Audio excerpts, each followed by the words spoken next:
Olá, pessoal! Estamos no ar, finalmente, depois de um longo e tenebroso inverno, não é verdade? Eu, Bia Kicis, Tom Martins, Luiz Felipe Orleans de Bragança, pelo canal Terça Livre, o canal que mais cresce no Brasil. É isso aí, boa noite, rapazes, boa noite a vocês que estão nos ouvindo, grata pela companhia. Vou passar aqui para o Luiz dar as boa noite, depois para o Tom. Boa noite, pessoal. Foi uma semana bem intensa, muita novidade ruim.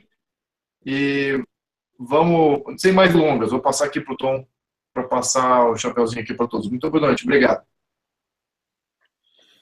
Boa noite, Bia, Luiz. Hoje foi corrido, estamos aqui, não deu tempo de falar aqui fora do ar nada, e eu gostaria de entrar diretamente na lei da imigração. Eu fiquei de falar alguma coisa na semana passada, daí não conseguimos, e eu quero colocar um panorama aí, mas passo a bola para a Bia. Muita coisa para falar hoje. Vamos lá, Bia. Sim, pois é, né, gente? Hoje, o nosso programa, né, o título, Projetos e Bombas que estão sacudindo o Brasil. Na semana passada, quando nós quase tivemos o CAE na Real, tivemos o impedimento de fazer, o tema eram ser os projetos que estão sacudindo o Brasil. E aí, depois de ontem, nós tivemos que alterar, fazer um update aqui do título, para ficar mais fiel ao que está acontecendo, projetos e bombas que andam explodindo, que estão explodindo o Brasil, não é isso, minha gente? Pois é. Ontem, eu passei um dia muito movimentado aqui em Brasília, bastante movimentado. Passei várias horas ali no Supremo com algumas pessoas, filmando tudo, enquanto o Supremo estava fazendo aquele julgamento do habeas corpus, que acabou liberando José Dirceu. E depois nós fomos para frente do Planalto para pedirmos ao Temer que vetasse a lei da imigração. Foi tenso, né? Porque a gente vê que tem pouco povo envolvido nisso, poucas pessoas, as pessoas que estavam lá estavam com muita vontade, né, de lutar, são pessoas bastante conscientes do que está acontecendo no país, fizemos muito barulho, consegui fazer uma transmissão que alcançou gente pelo Brasil inteiro, foi bastante forte, e quando eu cheguei em casa, vi a notícia de que o Palocci já tinha, diante da liberação do Zé Dirceu, o Palocci retrocedeu, disse que não ia mais fazer a delação que estava negociada, né? Aí eu venho para cá, para o escritório, para fazer um vídeo, conversar com as pessoas, uma live, e começa a receber dos amigos que estavam na Paulista a notícia, os vídeos, áudios, né, mostrando que eles estavam sendo aterrorizados lá, que tinham sírios, né, soltando bomba em cima deles, e eles foram parar na delegacia. Eu mostrei o vídeo para todo mundo, live, mostrei na minha live, e acabei tendo até, né, eu tive até eu não consegui me controlar, eu tive uma crise de choro. Eu fiquei tão tensa com o que eu vi, gente, porque já tinha sido tenso demais a gente ver aquilo tudo acontecendo aqui em Brasília, e depois em São Paulo, os nossos amigos que estavam na mesma causa, nossa mesma luta, apanhando de terrorista, e a gente lá pedindo para o Temer vetar essa lei, e a gente vendo o terrorismo acontecendo já. Olha, gente, foi muito difícil, muito desgastante, e eu quero dar um abraço aos amigos do Direito a São Paulo, do Acorda, o Luiz, o Leandro, o pessoal do Juntos pelo Brasil, todos os brasileiros, com grupo, sem grupo, que estavam na Paulista lutando, né, lutando para tentar, de alguma forma, salvar o nosso país, tá? Então, um beijo para vocês, e força, né? Força para todos nós, porque a gente não pode esmorecer, não. O Brasil está sendo sacudido por leis, por projetos, por decisões judiciais, e agora, como se não bastasse, por bombas, né? Luiz, vou passar para você contar um pouquinho, falar como foi a sua experiência ontem, o que você quiser falar. Olha, Bia, a experiência do ponto de vista emocional, esse último mês tem sido muito ruim, mas vamos passar aqui para as coisas mais racionais. Do ponto de vista racional, a gente desencobriu aqui um grande problema. que é o problema desse emaranhado e desse grande acordão, se é que podemos usar essa terminologia, com relação a essa questão da imigração, com essa questão dessa nova lei. Porque a simbiose entre essas ONGs, entre a mídia, entre os advogados que dão apoio a essas ONGs e os próprios militantes, as narrativas dos militantes, ela é total. E para você ter esse tipo de simbiose, claro que você tem que ter uma certa ideologia homogênea, que todos eles, de certa maneira, têm. Então, nós todos sabemos que a mídia do Brasil, do mundo, aliás, ela tem um viés de esquerda muito forte, e isso, de certa maneira, torna tudo isso mais fácil deles se comunicar entre si, eles se entendem muito bem. Mas entre eles automaticamente abraçarem grupos terroristas e começarem a dar apoio entre a esquerda na mídia e grupos terroristas, isso requer uma certa articulação. E essa articulação, no meu ponto de vista, é feita não só por agentes do governo, mas é feito também por agentes da mídia. A mídia é globalista, assim como no mundo inteiro, não é só no Brasil.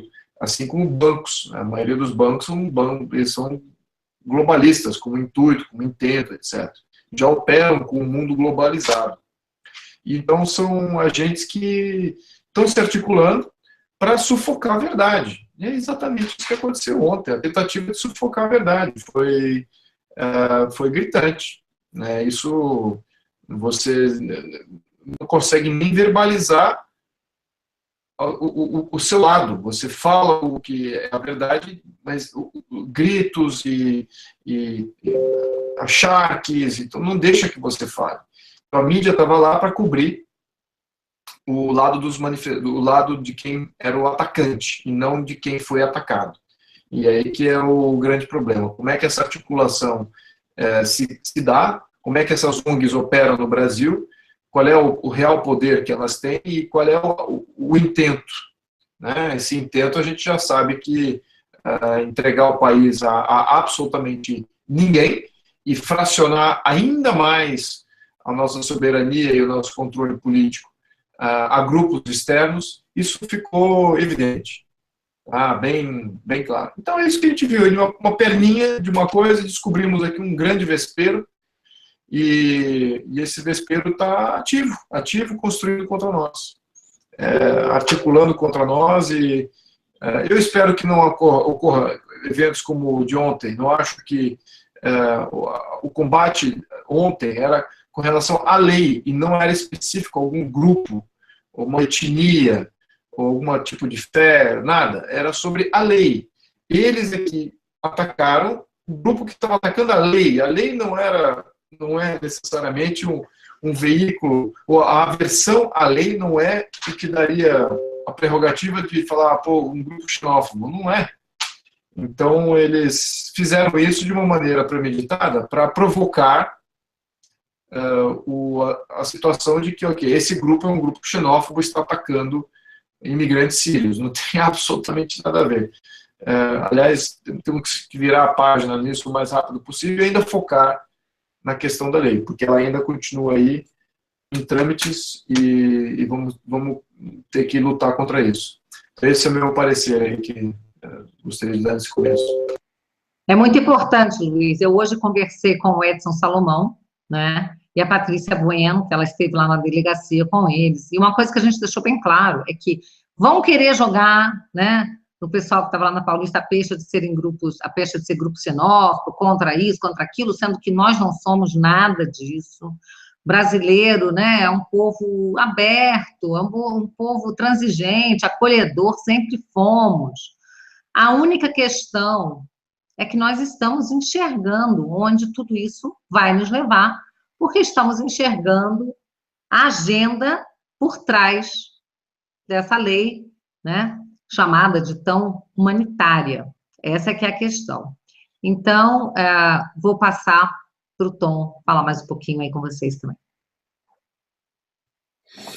Muito bom. E o que aconteceu ontem foi, de fato, lamentável. Esse pessoal parece que está conseguindo o seu intento. O Brasil não tinha esses problemas e passa a ter esses problemas. Ontem ficou muito claro. A Folha deu a notícia de forma bastante tendenciosa, uma coisa realmente que eu vou me abster de comentar, porque realmente fica uma situação realmente lamentável. E eu teria um ponto que é o seguinte: nós estamos numa fase, Bia, Luiz, onde o Brasil pede o sacrifício da sua população para cobrir um rombo que foi feito nesse país. Então, o Brasil vem com reforma da Previdência, com isso, com aquilo, pedindo um sacrifício da população. Todavia, essa lei da imigração, ela terá um impacto na saúde, um impacto na educação, porque o recurso que ela consumirá agredirá saúde e educação, o impacto na economia, de uma forma geral, o impacto muito grande na segurança, ontem foi o exemplo típico disso, impacto no emprego, o impacto na burocracia do país, na previdência social, o impacto tributário, porque teremos que dar conta disso, o impacto cultural, então teremos esse impacto nos nossos costumes, o impacto social, porque as instituições falirão com isso, e o impacto na soberania nacional. O que mais precisa dizer sobre essa lei? E aí eu traria uma outra questão. O que está por detrás disso, no sentido mais profundo da palavra? Não o que está próximo, lá no fundo, lá atrás, o problema de base. Temos leis que estabelecem direitos sem deveres correspondentes. A lei deveria estabelecer, em primeiro lugar, o dever que gera o direito. Aqui nós temos o péssimo hábito de conceder direitos e os deveres ficam esquecidos. Da onde sairá recurso para cobrir esses 11 impactos que eu acabei de relatar aqui? Impactos seríssimos, impactos de grande monta. Eu gostaria de colocar duas figuras antagônicas agora aqui, uma figura histórica, o outro não vai passar para a história, vai ser engolido pela história, mas são figuras antagônicas. Veja, inclusive envolve ali a família do Luiz. O nosso saudoso Pedro II tinha uma política migratória visando o desenvolvimento do Brasil. E o nosso nada saudoso Aloysio Nunes, de uma forma antagônica, faz uma política migratória visando o subdesenvolvimento do Brasil. É o oposto. Então, não se coloca aqui a questão da migração. A migração pode ser positiva, sim. O Brasil pode estar de portas abertas para... O Brasil é isso. Eu tenho descendência italiana. Então, a questão toda é se essa legislação vai jogar para o desenvolvimento ou para o subdesenvolvimento, para o nivelamento por baixo. Então, senhor Aloysio Nunes, nós precisamos dar nome aos bois e desmascarar toda essa situação. O PSDB é a esquerda fabiana, ele ara o terreno. Essa dicotomia PT-PSDB precisa ser desvendada e desmascarada. Não se trata de esquerda versus direita. O pessoal do canal já sabe, mas é bom repetir. É a estratégia das tesouras, é a esquerda versus esquerda, a esquerda agressiva versus esquerda fabiana. Por que digo isso? E temos que demonstrar isso. PSDB, Partido Social Democrata. Social-democrata é esquerda em qualquer lugar do mundo. PSDB aumentou o imposto de renda. Quem se lembra, Fernando Henrique Cardoso, de 25 foi para 27,5, ou seja, aumentando impostos. Criou a CPMF. Que política neoliberal é essa?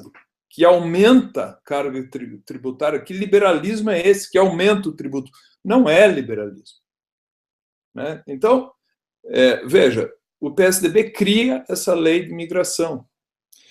O que eu vejo que há uma esquizofrenia ideológica por parte da mídia, na melhor das hipóteses, porque pode ser bem má fé, mas pensando na hipótese mais bondosa com a nossa mídia, há uma esquizofrenia.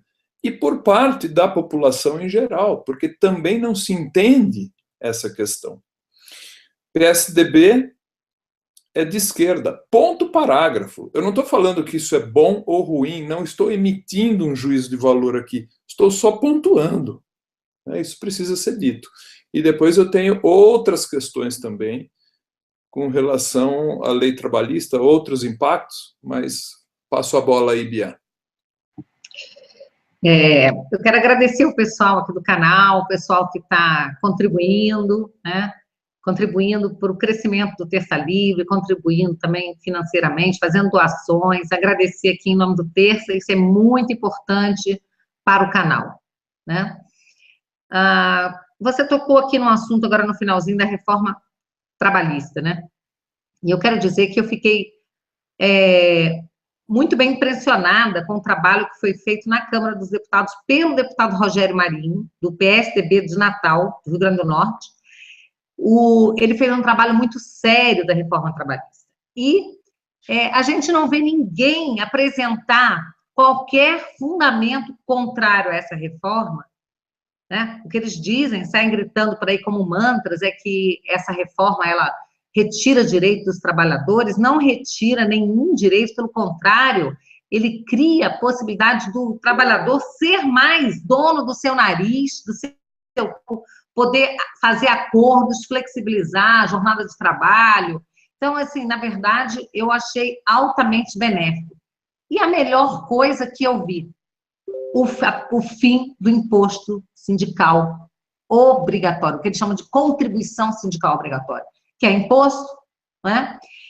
Que foi criado por uma lei na época do Lula, se não me engano, 2008, e que o Lula ainda vetou a obrigação dos sindicatos de prestarem contas, ou seja, os sindicatos recebem o dinheiro, o imposto, pago, um dia de trabalho de cada trabalhador, não importa se você é filiado ou não, não faz a menor diferença, você não precisa ser filiado, e não precisa prestar conta. Então, a gente sabe que esse dinheiro vai, né, para partido político, esse dinheiro vai para corrupção, para uma série de coisas, e para colocar gente na rua, para pagar militância. Então, isso não tem nada a ver com um dinheiro para beneficiar os trabalhadores. Eu me lembro que uma vez eu fiquei muito injuriada, que eu vi uma reportagem na Veja do presidente de um sindicato dos servidores públicos do Brasil. Olha só, o cara, ele era servidor de Goiás, do governo do estado de Goiás, né? Ele era servidor, ele ganhava complementação de salário mínimo, o salário dele era abaixo do salário mínimo, ele ganhava complementação de salário mínimo. Anos à frente da presidência, né, desse sindicato, ele se tornou um grande fazendeiro de Goiás. E a revista Veja mostrou isso. Ao mesmo tempo, estavam cobrando dos servidores lá da Procuradoria esse imposto. Quer dizer, além deles pagarem imposto já para... cada um tinha o seu sindicato, da categoria, tinha um que era dos servidores públicos do Brasil, quer dizer, abarcava município, estado, União, tudo. Olha que absurdo. E aí, a gente estava questionando isso, né? Dizendo que não deveria ser pago isso. E eles conseguiram, na justiça, né, ganhar esse imposto, né? Então, assim, é absurdo. E aí eu quero dizer que na greve, na falsa greve, porque greve é quando o trabalhador resolve não ir trabalhar. E no dia 28, o que aconteceu foi que os trabalhadores foram impedidos de trabalhar pela CUT, pela MST e outras organizações criminosas que saíram queimando, depredando, né? Atrapalhando o trânsito, fechando, bloqueando estradas. Então, eu quero deixar bem claro aqui, se alguém ainda não entendeu, que as pessoas que foram para a rua aquele dia foram para continuar te obrigando a pagar o imposto para eles se darem bem. Ali não tinha ninguém interessado em favorecer empregado algum, porque essa reforma trabalhista, ela é necessária, a nossa lei é velha, ela é totalmente, como diz o Rogério Marinho, né? Ela não tem mais, não é adequada ao tempo, né? E ela prejudica, porque o Leandro Ruschel colocou uma frase no Face que eu achei muito boa, ele falou assim, no Brasil, as pessoas se importam mais em ter direitos trabalhistas do que ter emprego. Né? Eles querem direitos trabalhistas, mas esses direitos, muitos deles, estão impedindo que haja novas frentes, novos empregos. Mas deixar claro que essa reforma trabalhista, ela não é uma PEC, portanto, ela não altera nenhum dos direitos fundamentais previstos no artigo 7º da Constituição.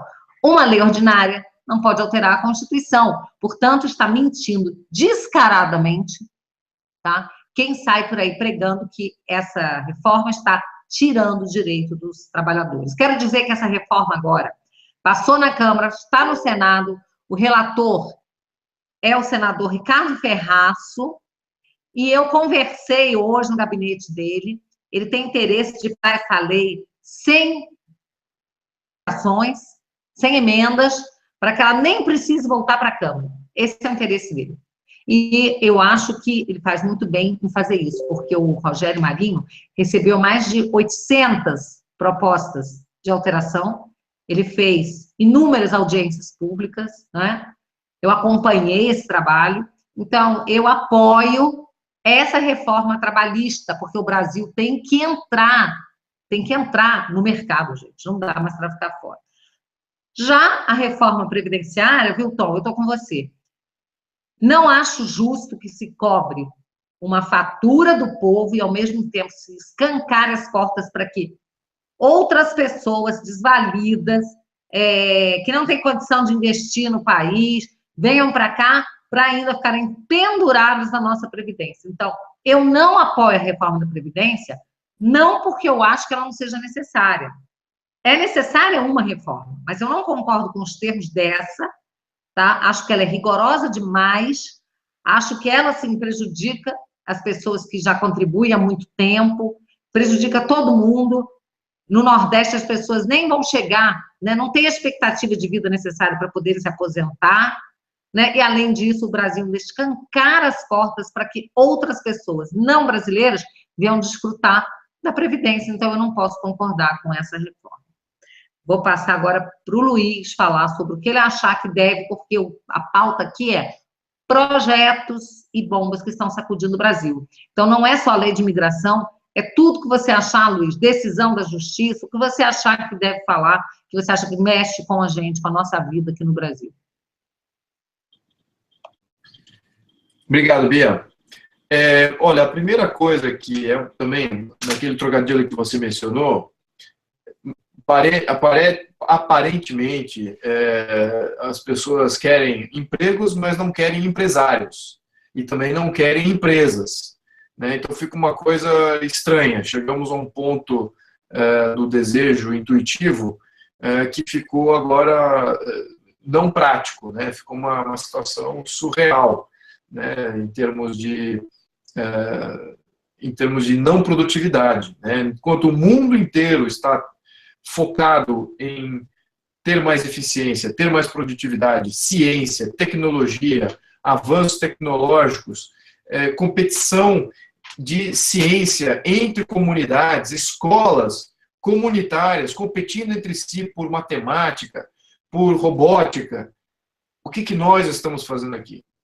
Né? Então, temos aí toda uma visão aí de conforto, dado pelo Estado, dado pelo sistema assistencialista que a gente criou, e, enfim, então essa parte aí de desejar os empregos, mas não desejar as empresas e nem os empresários, se tornou uma aspiração intuitiva de todo brasileiro, e isso, obviamente, que não é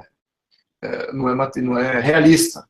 Então, vamos ter que rever isso de uma maneira muito... Quanto mais cedo, melhor. Né? Temos que começar a ensinar empreendedorismo nas escolas, começar a adequar o ser humano a essa visão.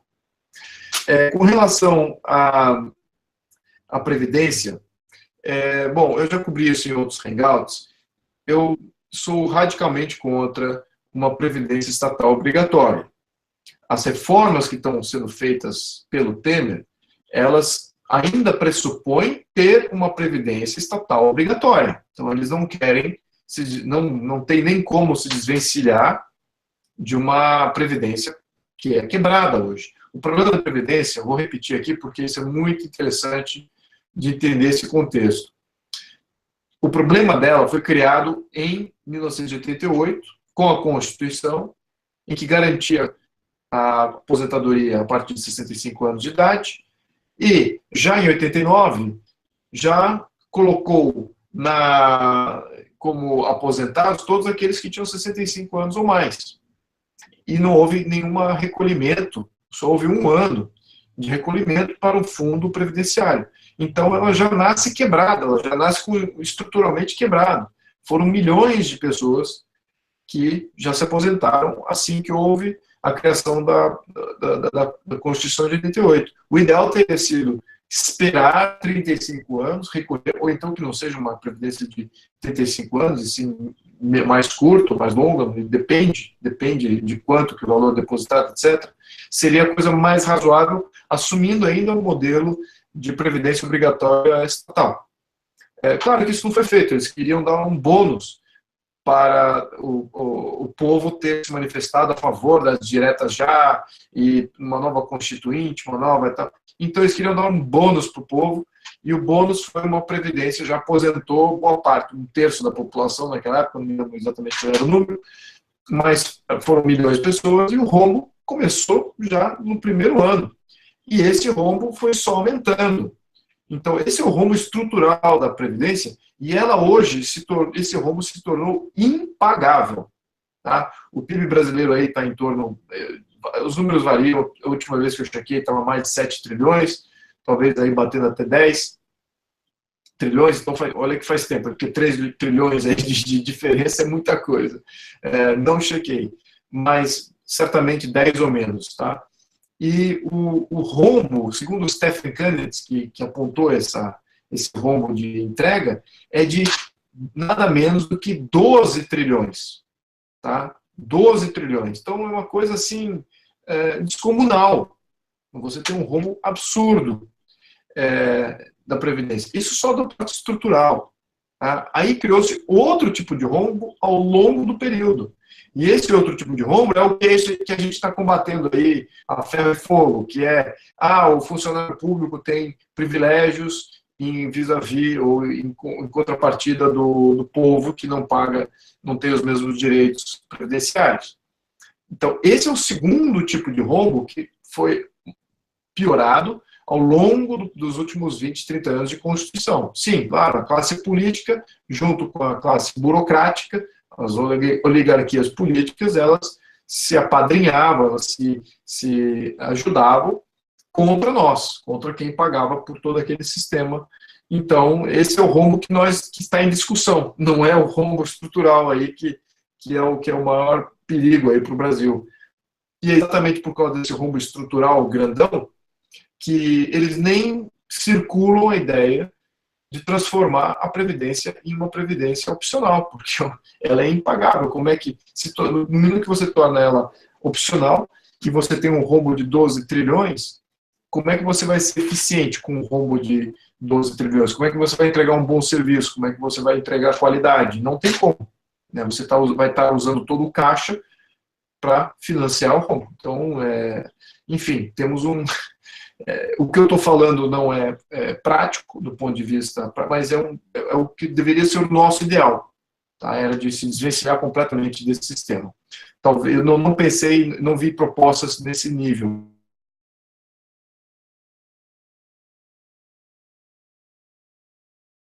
As coisas que a gente viu.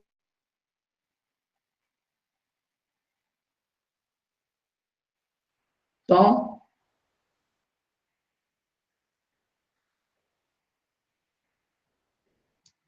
O que eu diria? A questão econômica, dado as reformas que estão sendo feitas, eu acho que a questão econômica do Brasil vai melhorar a partir do segundo semestre. Todos os bancos estão apontando para isso, que vai haver melhora econômica no segundo semestre, final do segundo semestre, e ano que vem o Brasil vai crescer muito. São todas as previsões, tá? Qualquer banco online aí, qualquer previsão online aí de gente qualificada vai apontar para esse cenário, né, em média. Isso, no meu ponto de vista, é ótimo. O brasileiro precisa ter uma recuperação de emprego, mas, politicamente, isso vai tirar um pouquinho do vento das grandes reformas.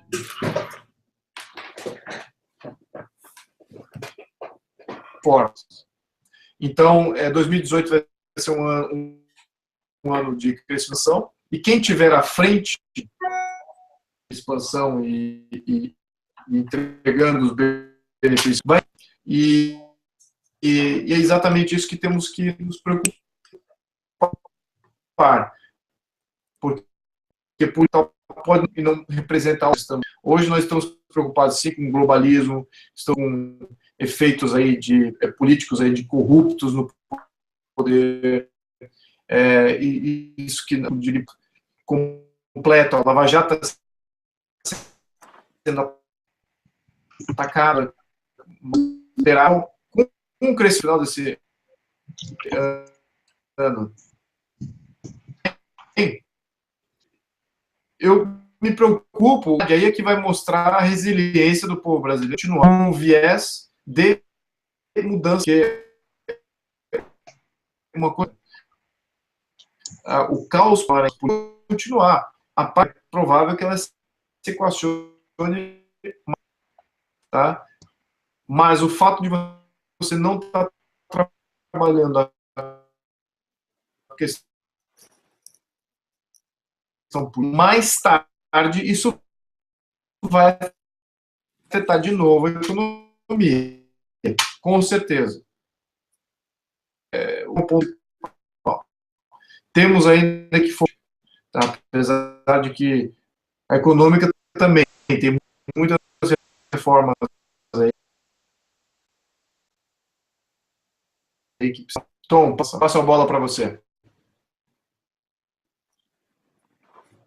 Bom, vamos passar aí para o Tom. Eu acho que a transmissão está falhando um pouco. Não sei se falando no próximo quadro aqui, um parecer sobre isso também. Mais um pouquinho sobre isso. Tá, vou passar para o Tom, então.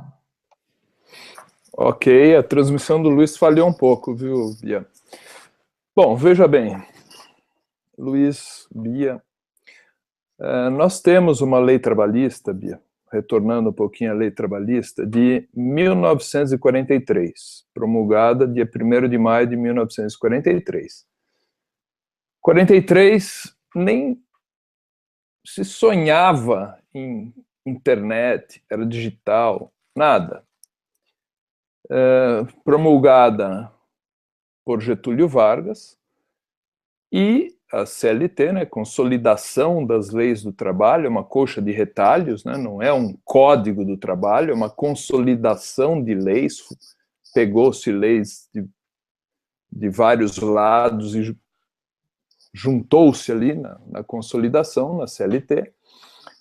Essa consolidação foi inspirada na Carta del Lavoro, então veja de onde vem.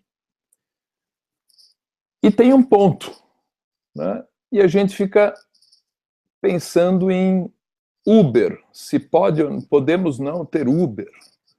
Então veja a dissonância né, a situação realmente esquizofrênica da situação. Por que não deixar, por exemplo, o FGTS facultativo? Será que o trabalhador quer o desconto do FGTS na folha de pagamento? Isso tem que ser colocado em cima da mesa. A Previdência Social, por que não ser facultativa? O Luiz colocou aí todas as dificuldades de se fazer a transição. Eu compreendo a dificuldade, mas nós temos que mirar na solução. Por que não desonera o salário? Tem que desonerar o salário. Por exemplo, imposto de renda sobre o salário, os famosos 27,5% que o Fernando Henrique Cardoso aumentou. Estou pegando um pouco no pé do PSDB, porque do PT a gente já está tão acostumado a pegar no pé, né? Então um pouquinho do PSDB também. O INSS, 20%, 8 mais 12, 20, mais 27,5%. Então, só nesses dois tributos, Bia, veja bem, o percentual é de 47,5%, só nesses dois tributos. 47,5%. Aí o cidadão pega a metade que sobrou, vai comprar alguma coisa. Isso que ele vai comprar, os impostos oscilam entre 50% e 75%. No fundo, o cidadão vai ficar com 25% do que ele produziu. Algo está errado no reino da Dinamarca. Então, não é possível isso. Tudo isso alimentado por um sistema, através de imposto sindical obrigatório, com a excrescência, que o próprio sistema retroalimenta a bizarrice, quase que num processo kafkaniano. Então, esse cenário me leva a concluir que a grande revolução brasileira, a turma que gosta de revolução, a grande revolução é o Brasil adotar o livre mercado. Porque de socialismo, de comunismo, de tributação altíssima, isso nós já conhecemos, nós já sabemos. A experiência que nos falta é do livre mercado, de preferência de um presidente honesto também, uma experiência que o Brasil desconhece. Então, nós temos que entrar nessa experiência em algum momento. O Brasil está no pior socialismo que existe, que é o socialismo travestido de livre mercado. Parece que é livre mercado, mas não é. Então, nós temos que enfrentar esse problema. Então, a CLT tem que ser reformada. Que tipo de reforma? Aí podemos discutir. Eu tendo as reformas que transformem as situações em facultativas. Facultativas. Previdência Social é o exemplo típico. Né? Que tal deixar a Previdência facultativa? Será que sobra alguém na Previdência? Eu sou o primeiro a ir embora. É que eu pago o INSS porque sou obrigado. A verdade é essa. Um outro tema que eu acho importante, são tantos temas aqui, mas eu vou selecionar dois no meio desse turbilhão, né? O maremoto está tão grande que pode cair um piano de cauda no oceano, a gente nem percebe mais, de tanta turbulência. Mas nós passamos por a greve que eles fizeram, e deles a gente espera qualquer coisa desse pessoal, então nada me estranha mais. Agora, das escolas eu estranhei. A PUC, escola que eu pago todo mês para o meu filho, aderiu à greve, não teve aula.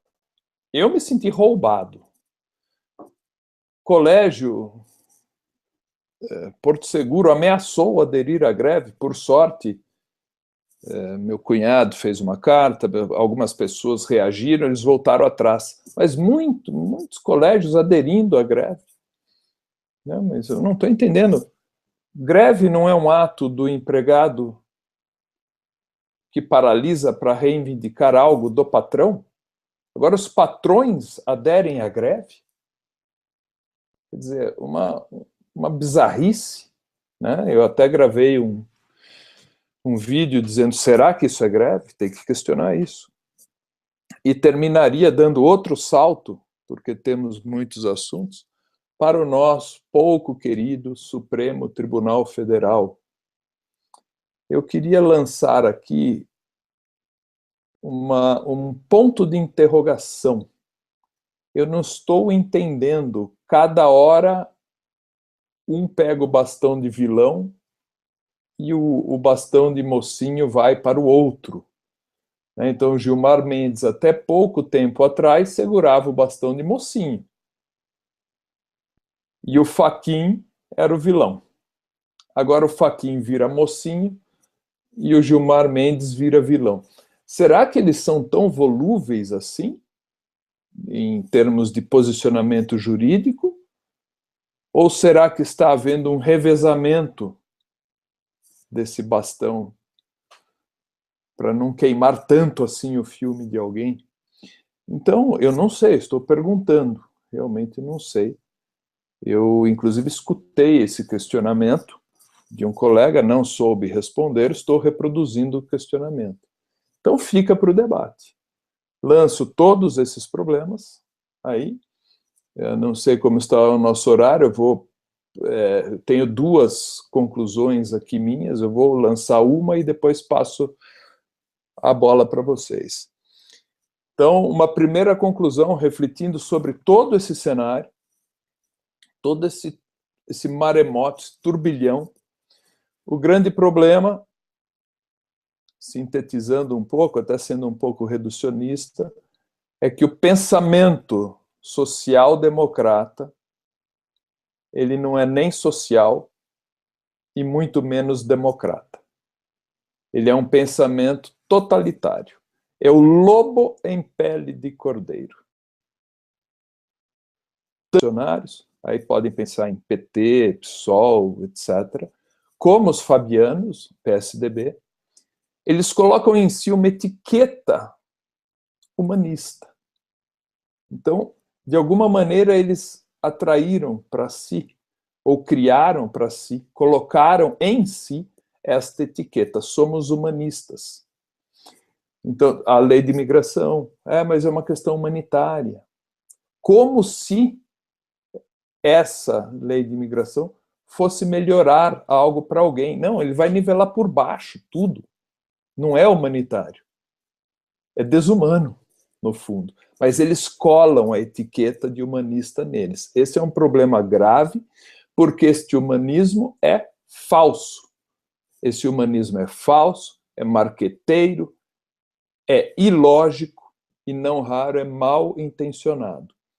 Humanista, eu vou falar quem é. Humanista é o seu Tom Martins, Beatriz Kiss, Felipe, Luiz Felipe. Humanistas são pessoas que querem o bem das pessoas. Humanista é quem não solta bomba no meio de uma manifestação. Esses são humanistas. Quem se manifestam em paz, esses são humanistas.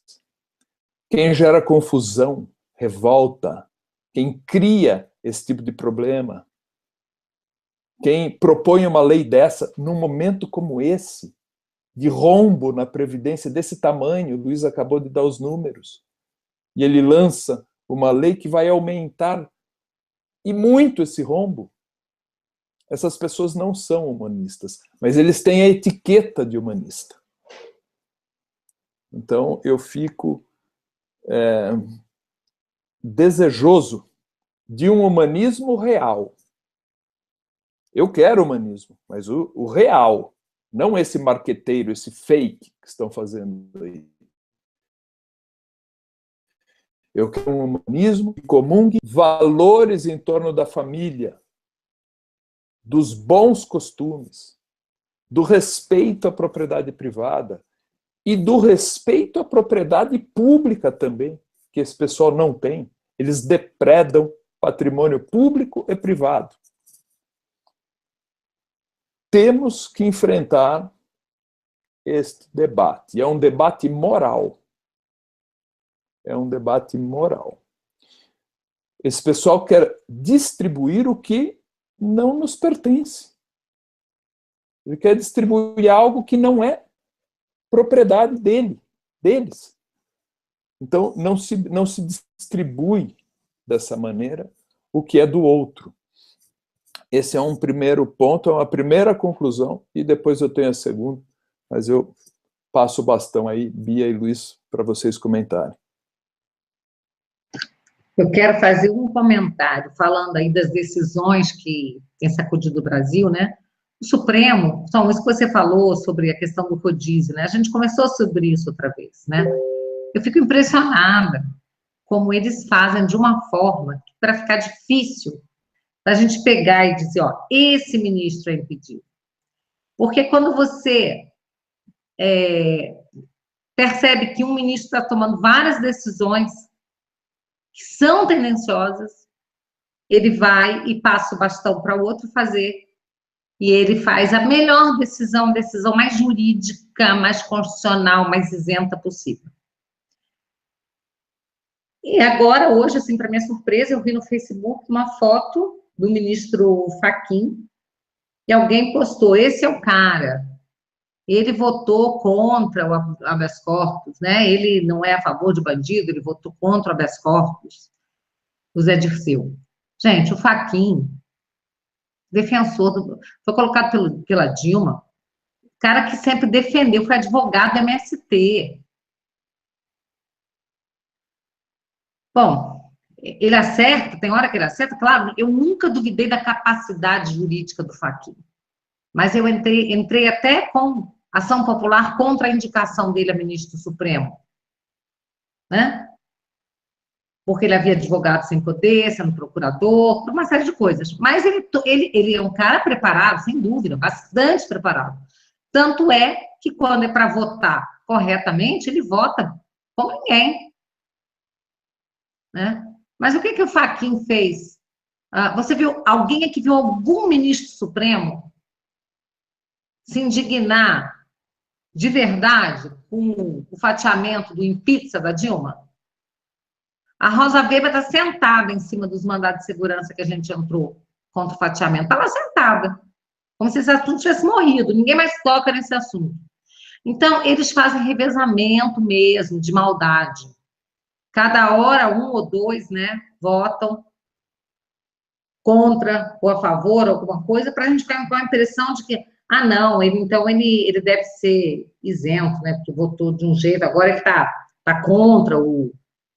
Agora todo mundo chamando o Gilmar de traidor, né? Só que, junto do Gilmar, votaram também Dias Toffoli e Lewandowski. Então, não é só o Gilmar, né? Ali, eu acho que, sinceramente, para mim, acho que não se salva um. Nosso Supremo é bolivariano, ponto. Só que eles fazem revezamento de absurdo.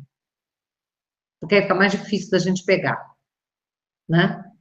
O Gilmar, nesse caso, ele votou, no caso agora do Eike Batista, ele deu, né, concedeu habeas corpus para o Eike, sendo que a esposa dele trabalha no escritório do Bermudes, que é o advogado do Eike Batista, quer dizer, completamente impedido. E está lá, na lei de responsabilidade, né, que o ministro supremo que julga causas para a qual está impedido, isso é motivo de afastamento, motivo de impeachment. Só que, a quem vai ser dirigido o impeachment do ministro, sabem a quem? Ao centro do Senado, que é o senador Eunício, da turma do Renan. O Renan está até hoje sentado em cima do impeachment que eu fiz, do Janot. Ele está sentadinho em cima. A gente não pode desistir, não. A gente tem que continuar fazendo as nossas ações. Eu quero dizer que o aparelhamento do Ministério Público, instituições em geral, torna tudo bem mais difícil e moroso.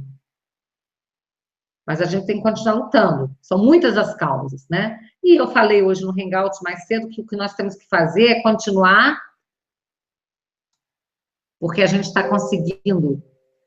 Cada petista que a gente tira, arranca, cada esquerdopata que a gente arranca de um cargo que a gente consegue tirar, ocupar espaço. Porque não adianta só tirar e deixar vazio, porque o poder não fica vazio, não convive com o vazio, né?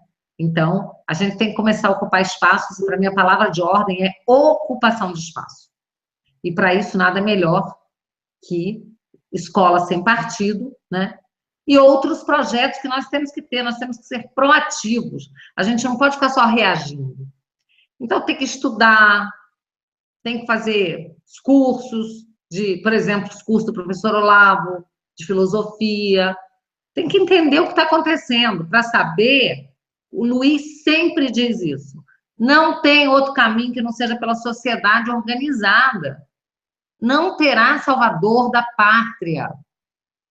Né? E aquelas pessoas que tiverem com o poder, que estiverem ao nosso lado, elas vão precisar da gente, elas vão precisar de militância.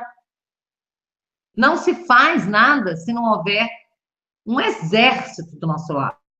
Né? E num exército você tem lugar para general, para major, para coronel, para soldado, para cabo, infantaria, artilharia. Não se faz nada se não tiver militância. Então, a gente precisa construir militância de direita nesse país. A direita tem que ocupar espaço. Vamos lá, Luiz. Nós estamos aqui com uma hora, né, de hangout. Eu confesso que eu acho que eu estou cansada, eu acho que está todo mundo cansado. A noite passada, acho que poucos dormimos, né? Aquela tensão do que estava acontecendo em São Paulo. Estamos acompanhando as notícias até de madrugada, pelo menos até as 3 da manhã eu estava ligada ainda, né, na internet, conversando. O Luiz foi para a delegacia. Então, assim, eu acho que a gente pode fazer as nossas considerações finais. E eu quero, de novo, agradecer a quem está aqui nos escutando, nos acompanhando, e agradecer as pessoas que fazem suas doações, ao Terça Livre, que tem crescido, né, de uma forma realmente, assim, digna de registro. E graças a vocês, que estão sempre colaborando para o canal e nos seguindo, acompanhando. Luiz, vou passar para você fazer suas considerações finais. Obrigado, Bia. Olha, o nosso desafio como sociedade, para mim, é muito claro. Primeiro é definir as prioridades. Nenhum Estado de Direito ele se forma se a sociedade não sabe como organizar de uma maneira prioritária. Significa que, em primeiro plano, precisa se dizer não para o que está em segundo e terceiro, para que esses não venham ao primeiro plano. Então, o primeiro na minha opinião, segurança pública.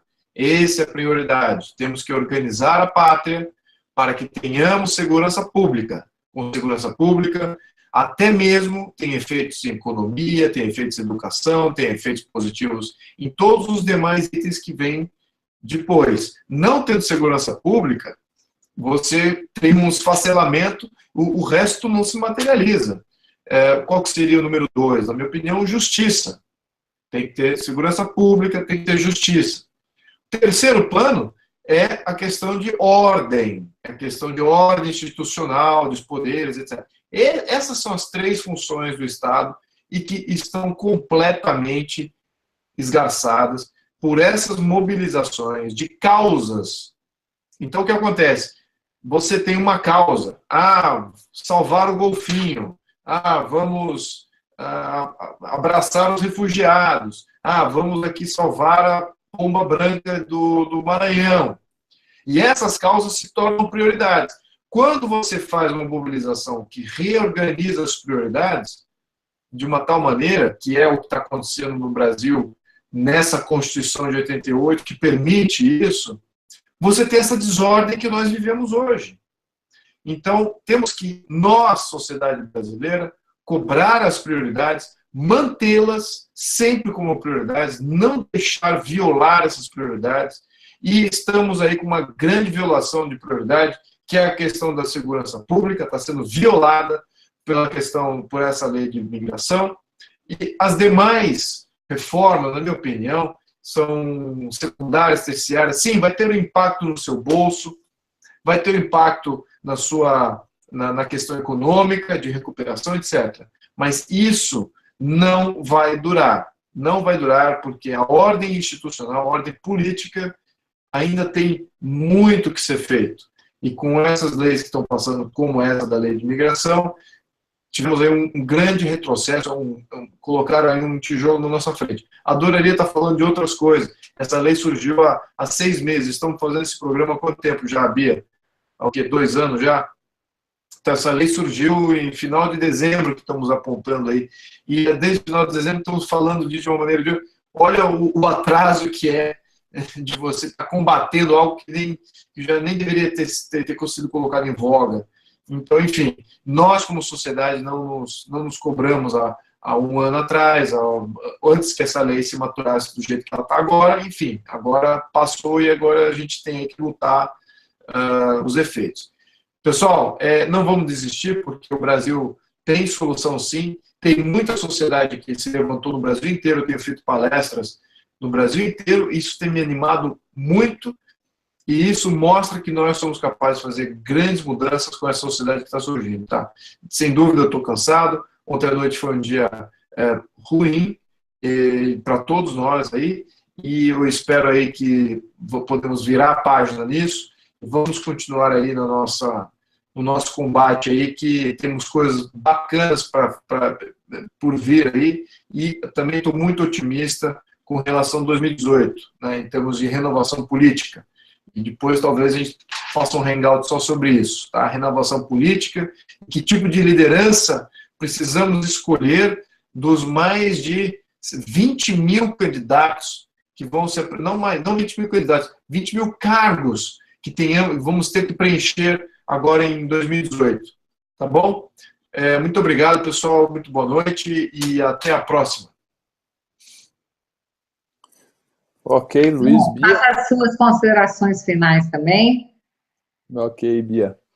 Em relação a cargos e escolha de lideranças, eu tenho 2 escolhas que eu tenho muito claro na minha cabeça, que é Beatriz Kisses e Luiz Felipe Olese Bragança. Eu voto nesses 2 para qualquer coisa.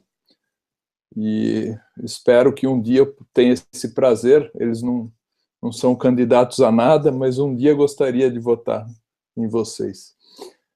Com relação à sua fala, Bia, em termos de ocupação de espaço,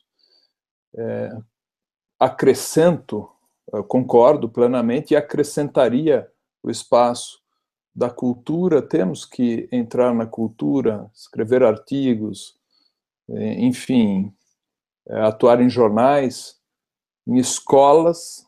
Eu, outro dia, soube de uma escola, eles fizeram um projeto de 1 ano, queimaram 1 ano do tempo escolar de adolescentes para preparar esses adolescentes para uma experiência de um final de semana no acampamento dos Sem Terras. Então veja o que foi o trabalho escolar e gente, o que é isso? A situação está nesse nível, sim.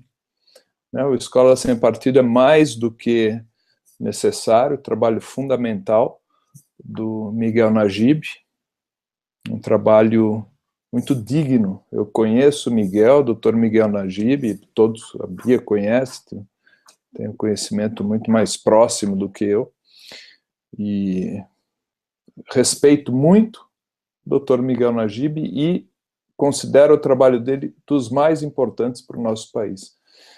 Temos que escrever livros, eu acho que é muito importante. Eu mesmo escrevi um livro agora, está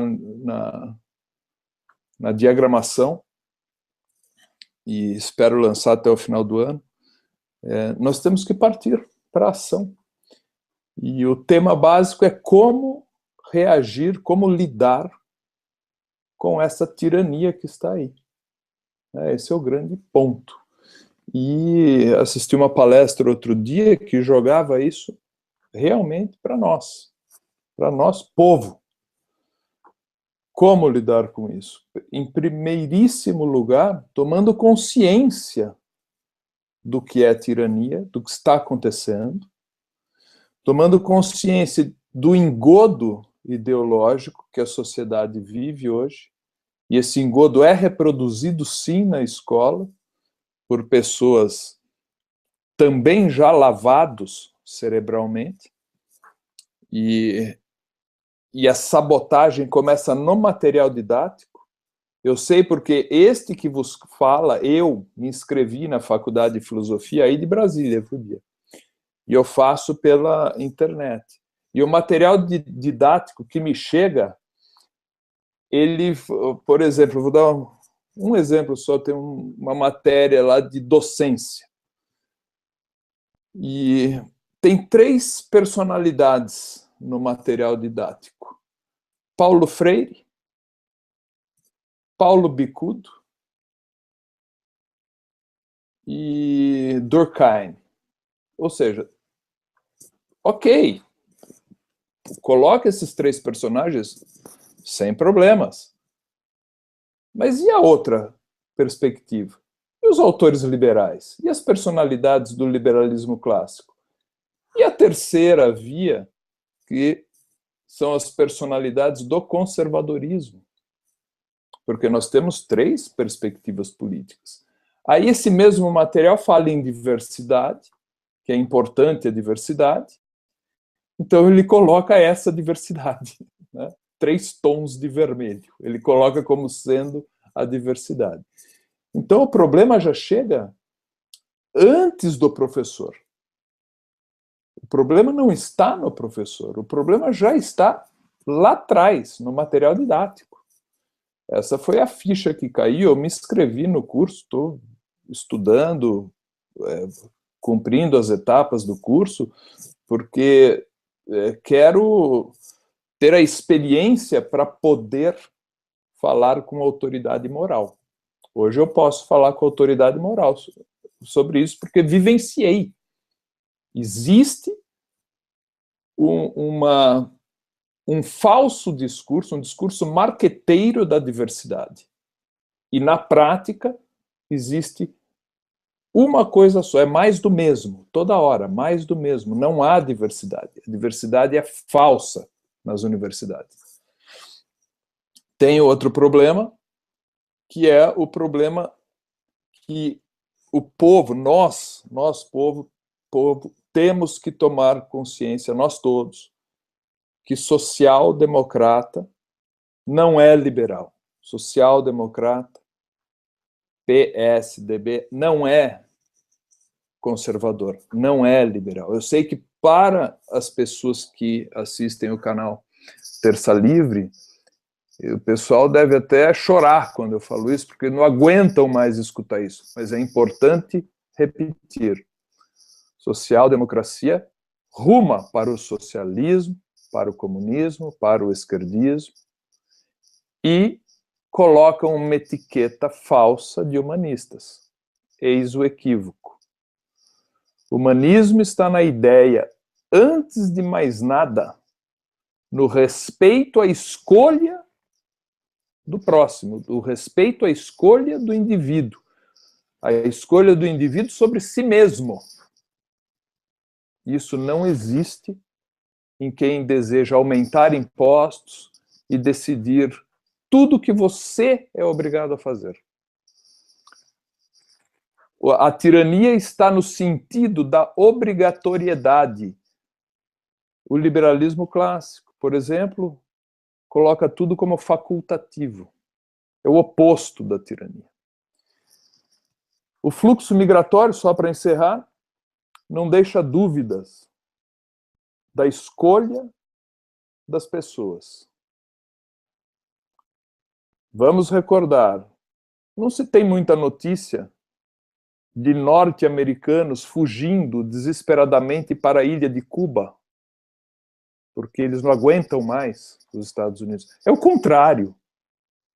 As notícias chegam de pessoas em Cuba fugindo para os Estados Unidos. E esse pessoal ainda acha que Cuba é uma boa. Nossos governantes nós brasileiros, com o nosso dinheiro, fazemos portos em Cuba, infraestrutura em Cuba, Porto de Mariel, enfim. A Alemanha, outro experimento.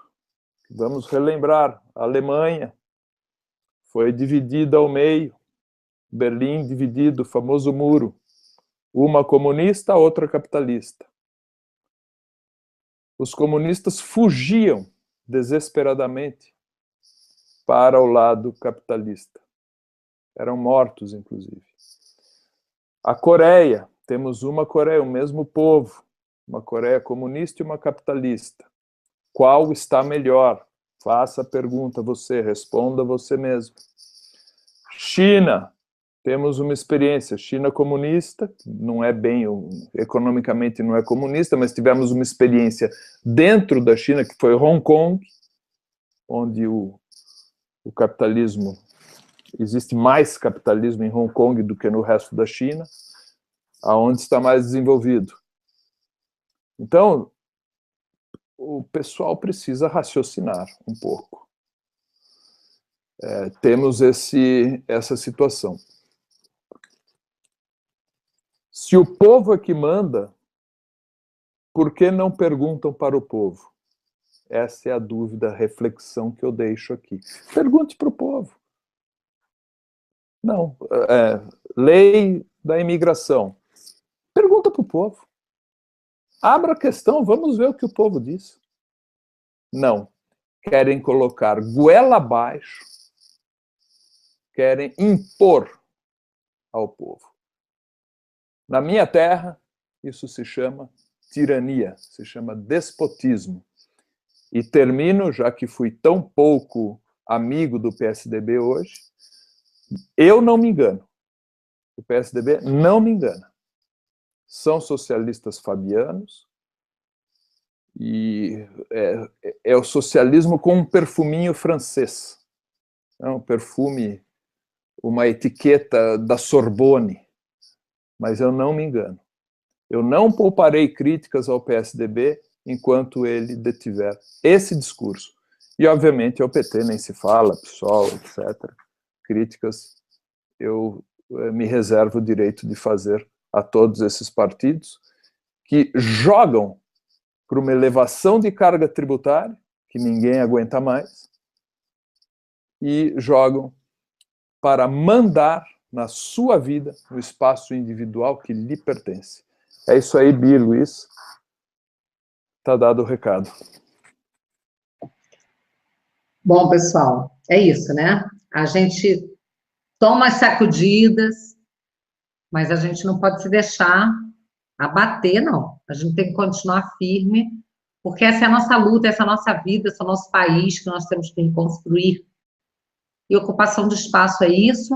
A gente ocupa espaço, vai tirando lá a pelegada, né? É muito importante que o imposto sindical permaneça fora, agora no Senado, e que o Temer não vete o fim do imposto sindical.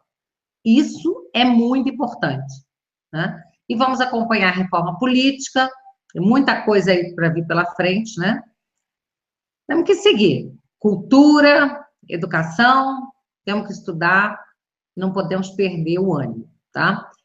Bom, gente, obrigada pela companhia de vocês, Tom, Luiz, muito grata a todos que estão aqui nos acompanhando. Mais uma vez, em nome do Terça Livre, agradeço as doações e agradeço a participação de vocês. Esse canal tem crescido muito, isso é uma coisa que nos deixa muito feliz, porque aqui no Terça Livre não tem fake news, tá bom?